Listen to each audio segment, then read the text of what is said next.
So today I'm with Dan. Hi. So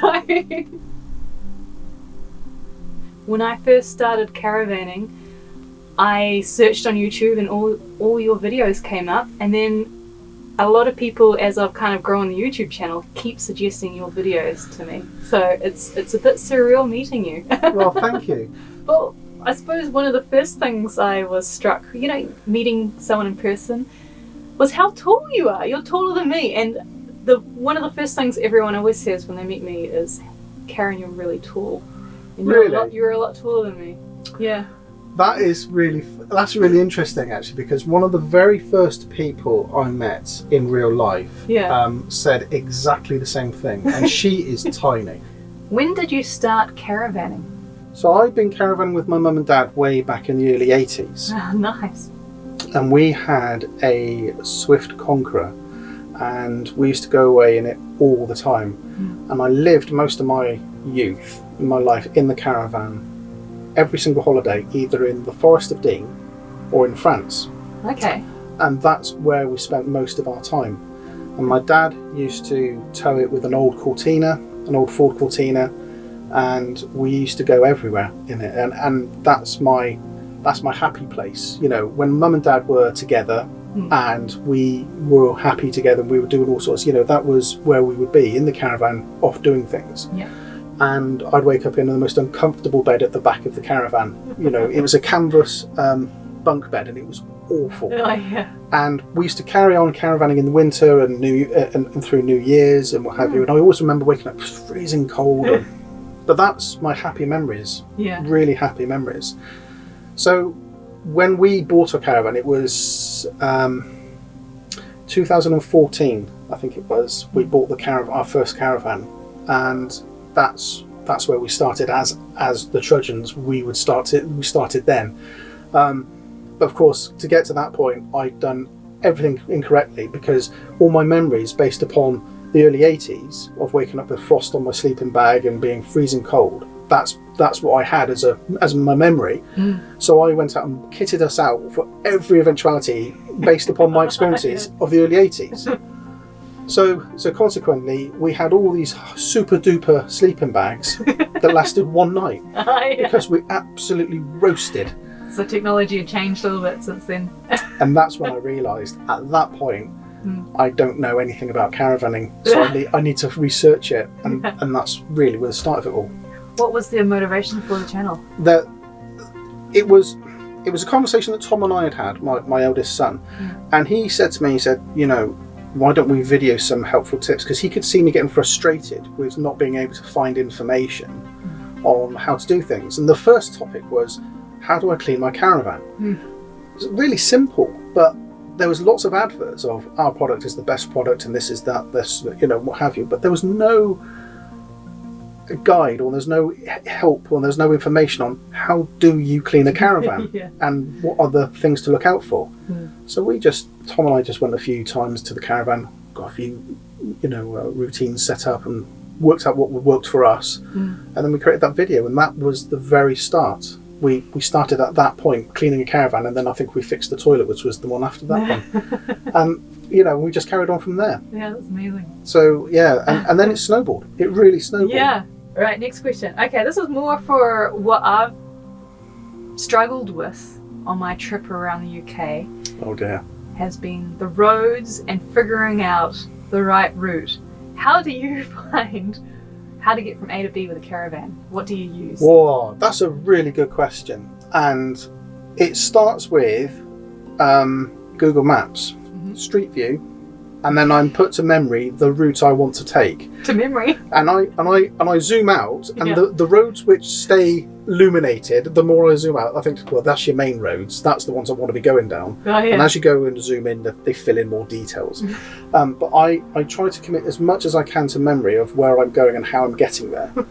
And then I'll put the sat-nav on. Because as much as sat-navs are great, and I've got a sat-nav dedicated for caravanning, you put your unit length and width and height and weight, and put all of that into it, I still cannot get over the fact that at some point it's going to decide to take me down a road that I don't want to go down. Oh, really? Still. And I still No. have this fight with the sat nav that says, you want to go down there? I said, no, I do not want to go down that way. And I have this fight, and I will take the longest route, but I know I'll get there safely. Yeah, yep. I'm slowly learning to research first. Yeah. In the UK. In New Zealand, I just put in my destination, don't even care. Yeah. And it'll get me there safely, no problem. And you know, the one thing I always research, the one thing I always try to do is street view the entrance to the campsite. Because I want to see what the access is like to the campsite. Yeah. So if I can work out which side is it best to come in from, is it left or right? Do I have a big enough swing, turn it what have you? And there's another channel, Legs Down, who's just started doing it again now. They used to do site arrival videos. Nice. So they would take you from a major road, like a motorway or a major A road, and they would have dash cam footage of you going all the way into the site. And their idea of community was to ask people to send them in their dash cam footage, so they get this online library. Oh, wow. So you get more and more. Yeah. Oh, okay, so I know how to get there, and I can know what to look out for, and people's experiences of how they got to that site. That's been the biggest challenge for me, the roads here. It's Yeah. awful, some of them, aren't they? Yeah. I mean, these roads around here are really good, aren't they? I But thought. they're narrow. Oh, okay. That's a lane and a half. You can't fit 2 cars down there. Listen, that's a major A road. Yeah. Okay. Yeah. Yeah. Well, I grew up around this area, so Okay. I think that's all You're right. used to. Yeah. Oh, yeah. No, motor movers are really popular here because Yeah. Noticed. we've got a fear of not being able to reverse. Yeah, but I've already driving down these crazy narrow roads. I've been stuck where I've had to reverse and let someone else through. And if I had to rely on a motor mover, I would have been stuffed. Yeah, exactly. You've hit the nail on the head. So many people jump into a caravan and go and use it without a clue on whether they can legally tow it. Because we've got some really queer. If you're under a certain age. Yeah, really odd licensing issues here in the UK. I've heard it's Whereas changed. me, I could go and get a really big caravan, a huge car, and have no experience at all, and go 400 miles that way. Yeah. Whereas my wife has to pass a test to do that exact same thing. Yeah. And the only difference is that we passed our tests at different times. Right. So she was after 1997, and I was before. Okay. And that's the only difference. I emailed before I came over to check when I could actually tow on my New Zealand license. Because I suddenly had a fear that I wouldn't be able to. That was okay. Good. Good. Are there any things that you want to see changed in the future? Yeah, loads. Lots. Is there really anything loads. you'd feel comfortable sharing right now?